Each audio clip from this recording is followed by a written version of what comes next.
High Stakes Rooftop Grill is the newest addition to Nulu's vibrant dining scene. The restaurant also has a new executive chef with a new brunch menu for guests to enjoy.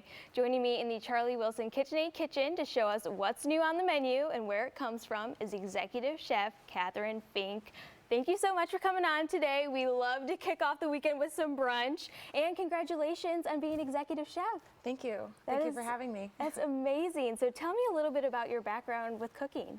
So I'm actually from Fargo, North Dakota, ended up in Louisville, Kentucky. So I have some Midwest background in cooking, and now I'm bringing it to Louisville, and I'm excited to share it. Well, I'm a fellow Midwesterner too. I'm from Illinois, so we love those, home-cooked dishes. It makes it all warm and cozy, but kind of putting a little Southern flair on it too now that you're here in the city. And so, new brunch menu, so exciting. So, what did you bring with you today? Today I'm making a Dutch baby with sautéed cinnamon apples. That's like perfect fall, especially this weekend because we're gonna have those cooler temperatures. So, how do we make it? All right, so we start out with a cast iron. You can use different vessels, but a cast iron is what I recommend. I usually take about 1 teaspoon of butter and melt it in the oven at 450 for about 8 to 10 minutes. Once it is hot, obviously don't touch this, this is cold. But I'll take my batter, which is 2 eggs, 3/4 cup of milk, 1/2 cup of sugar, 1 teaspoon of vanilla, and I just whip it, or you can hand mix it if you like. So it's a pretty simple batter. Yes, and that will make 3 to 4 portions. So I usually pour it into the butter, like so, about 3/4 full, and then I pop it into the oven. And so this is actually on the brunch menu. This is, it is on the brunch menu. It will be there this Saturday on a special from 8 a.m. to 2 p.m. Gotcha. Yep. So you just pop that in the oven, and really anyone can make this at home. It's really simple ingredients, but you just kind of elevate it with the way you present it and everything. And so what comes next? All right, so while that is baking for about 10 minutes, I will turn on my sauté pan with about a teaspoon of butter, depending on how much butter you like. Sometimes this is a little finicky, but that's all right.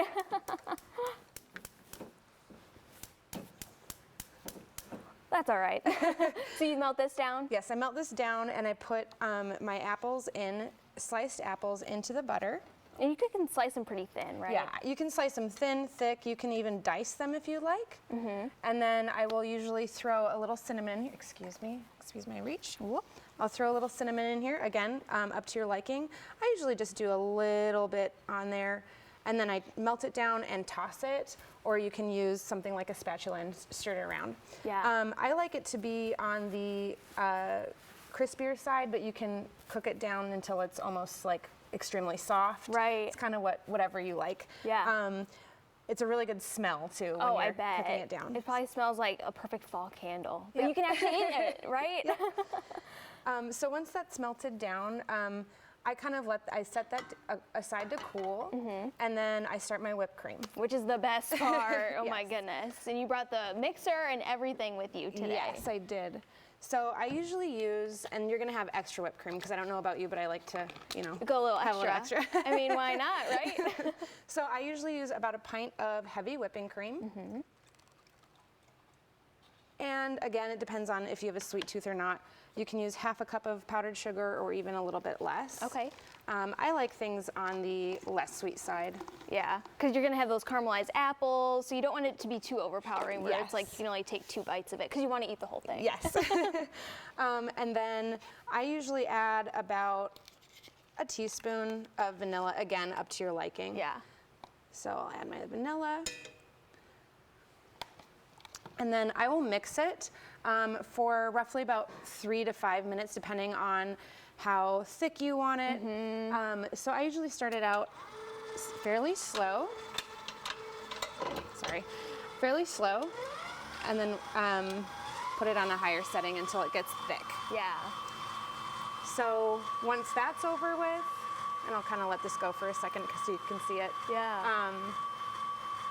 Once that's over with, I will pull, now that my timer's gone off and my Dutch babies are ready, I'll go ahead and grab my Dutch babies out. And I love the presentation of it. It is just so, because you kind of made these two different ways, the way you kind of present it, where you can either do it a little bit more flat or you can be a little bit more fancy too. Yeah. So every oven is a little different. If you have a convection oven, you're going to get something that is going to rise really high and then it's going to kind of deflate. If you use just like an oven like here, you're going to get something a little bit more flat. So the inside is supposed to be a little custardy. Okay. Yeah, and then the outside is supposed to be crisp. And then when your apples are done, you can make a really fun design inside of it. Yeah. And then you can put the best part on it, which is the whipped With cream. the whipped cream.